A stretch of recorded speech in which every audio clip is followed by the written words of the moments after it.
Who's ready to start solving some exponential and natural log equations? I totally am, so I hope you guys are ready. Okay, so when we solve using base E or natural logs, we solve these the same way as we did with regular exponentials and regular logarithms. The only thing we have to keep in mind is that E is the base of natural log. So if we ever convert a base E into a log, we have to use natural log. And vice versa, if we convert from natural log to E, okay, we have to remember that the base is an E. Okay, so let's start going. Okay, so the very first thing we do when we solve an exponential is to get the exponential by itself, which, holy hot dog, nothing is added or subtracted to my e to the x. Okay, it's already on one side by itself. Okay, and if you guys remember, when we cannot get the same base on both sides, if you see here, there's no way to get e and 5 to have the same base. It just won't work. Okay, so the way that we do this, if it doesn't work out to get the same base on both sides, we got to convert this thing into a logarithm, which, remember, the log always stays on the same side as your exponential. Okay, so on this one, my log is going to stay on the side of the base. Okay, but I'm not going to write log this time. We're going to be writing natural log.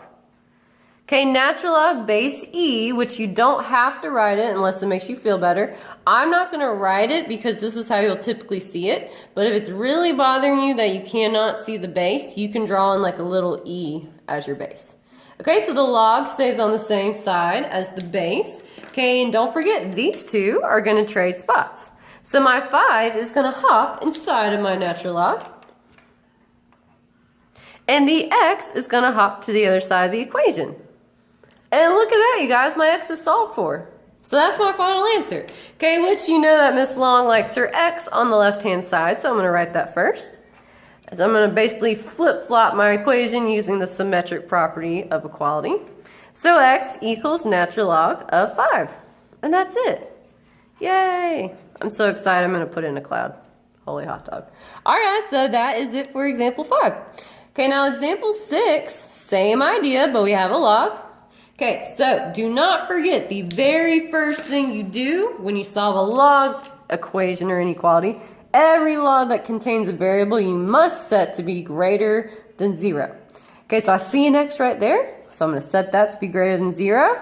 I have nothing to solve, so I just need to keep this in the back of my mind. At the very end, my answer must be greater than 0. So let's see what happens. Okay, after that, we try to combine them into one logs, which I did, okay?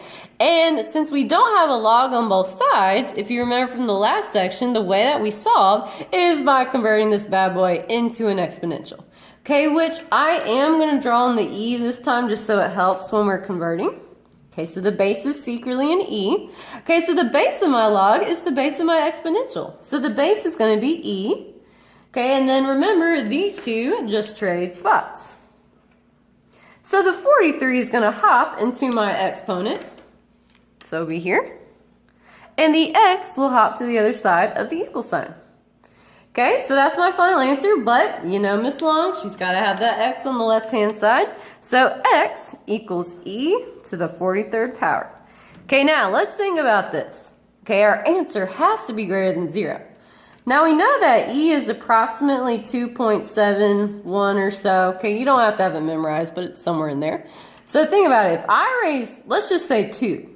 2 to the power 43. That is multiplying 2 to itself 43 times. So 2 times 2 times 2 times 2 times 2. Okay, so if we think about that, is that greater than 0?